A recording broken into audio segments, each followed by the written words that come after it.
मैं मीना प्रवेश चौहान आपका स्वागत करती हूं आपके अपने YouTube चैनल कविता संग्रह में। आज की इस वीडियो में हम जानेंगे नवरात्रि पूजा की बिल्कुल सरल विधि। तो चलिए शुरू करते हैं। पूजा के लिए सबसे पहले एक चौकी लें, उस पर लाल रंग का वस्त्र बिछाएं, फिर थोड़े से चावल रखकर उस पर माता रानी की मूर्ति को स्थापित करेंगे। उसके बाद हम कलश स्थापना के लिए एक कलश लेंगे। कलश आप मिट्टी का, तांबे का या फिर पीतल का भी ले सकते हैं। कलश पर 3 बार कलावा को बांधेंगे। कलश पर फिर हम स्वास्तिक बनाएंगे।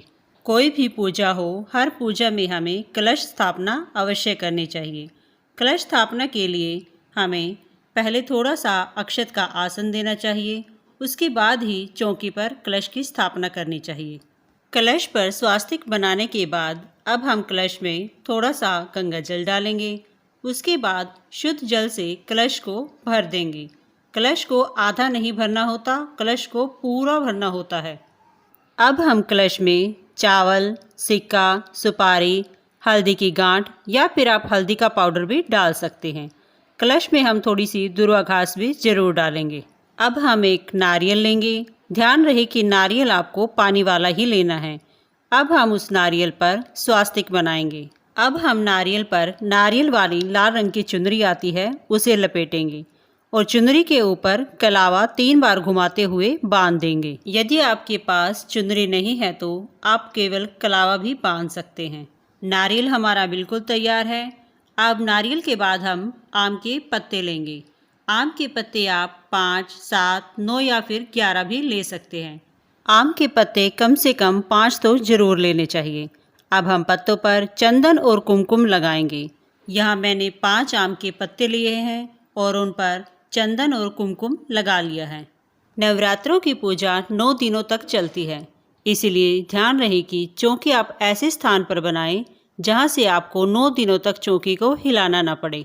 यदि आप चौकी नहीं बनाना चाहते तो आप यही पूजा अपने घर के मंदिर में भी कर सकते हैं। अब हम इन 5 पत्तों को कलश पर रखेंगे। उसके बाद नारियल को कलश के ऊपर रख देंगे। अब कलश की स्थापना के लिए हम चौकी पर थोड़े से चावल डालेंगे, उसके बाद ही कलश की स्थापना करेंगे। अब हम माता रानी को लाल रंग की चुनरी अर्पित करेंगे। माता रानी को लाल रंग की चुनरी चढ़ाने के बाद अब हम दीपक प्रज्वलित करेंगे। अगर आप अखंड ज्योत प्रज्वलित करना चाहते हैं तो आप कर सकते हैं। दीपक प्रज्वलित करने के बाद अब हम सभी को धूप दिखाएंगे। माता रानी की पूजा में हमें धूप दीप ही प्रज्वलित करने चाहिए, अगरबत्ती नहीं करनी चाहिए। अब हम सभी को जल का छींटा देंगे और उसके बाद भगवान गणेश जी की पूजा प्रारंभ करेंगे। गणेश जी को चंदन और रोली का तिलक करेंगे, थोड़े अक्षत भी अर्पित करेंगे और वस्त्र रूपी कलावा भी अर्पित करेंगे। यदि आपके पास जनेऊ है तो आप उसे भी अर्पित कर सकते हैं। थोड़ा सा दूर्वा घास और ताजे फूल अर्पित करेंगे। दूर्वा घास और फूल प्रतिदिन की पूजा में हमें हमेशा ताजे ही प्रयोग करने चाहिए। गणेश जी की पूजा के बाद अब हम माता रानी को तिलक करेंगे। माता रानी को भी अक्षत अर्पित करेंगे। माता रानी की सवारी शेर को भी तिलक जरूर करें। माता रानी के चरणों पर भी तिलक जरूर करना चाहिए। तिलक के बाद अब हम माता रानी को वस्त्र रूपी कलावा अर्पित करेंगे। माता रानी की पूजा में लाल रंग के फूलों का विशेष महत्व होता है, परंतु यदि किसी कारणवश आपको लाल फूल नहीं मिल पाते तो आप अन्य रंगों के फूल भी प्रयोग में ला सकते हैं। माता रानी के बाद अब हम कलश और नारियल को तिलक करेंगे। थोड़े से अक्षत अर्पित करेंगे। अब हम इत्र भी अर्पित करेंगे। इसके बाद हम भोग लगाएंगे।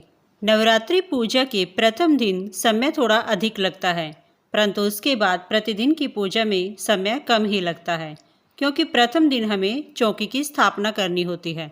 अब हम भोग लगाएंगे। भोग में हम लौंग बताशे का भोग अर्पित करेंगे। इसके बाद फल और जल भी अर्पित करेंगे। अब हम माता रानी को श्रृंगार का सामान अर्पित करेंगे। श्रृंगार का सामान आप पहले या अंतिम नवरात्रि में कभी भी अर्पित कर सकते हैं। अब हम हवन करेंगे, क्योंकि हवन के बिना कोई भी पूजा अधूरी ही रहती है। हवन के लिए हम एक थाली में गोबर की छोटी सी कटोरी लेंगे। अब हम उस थाली और गोबर की कटोरी को भी चंदन और कुमकुम का तिलक करेंगे। उसके बाद उसमें 2 कपूर की टिक्कियाँ डालकर प्रज्वलित करेंगे। उसमें 2 लौंग और इलायची भी रखेंगे। अब उसमें घी डालेंगे और माता रानी की आरती करेंगे। कोई भी पूजा हो उसके अंत में हमें आरती अवश्य करनी चाहिए।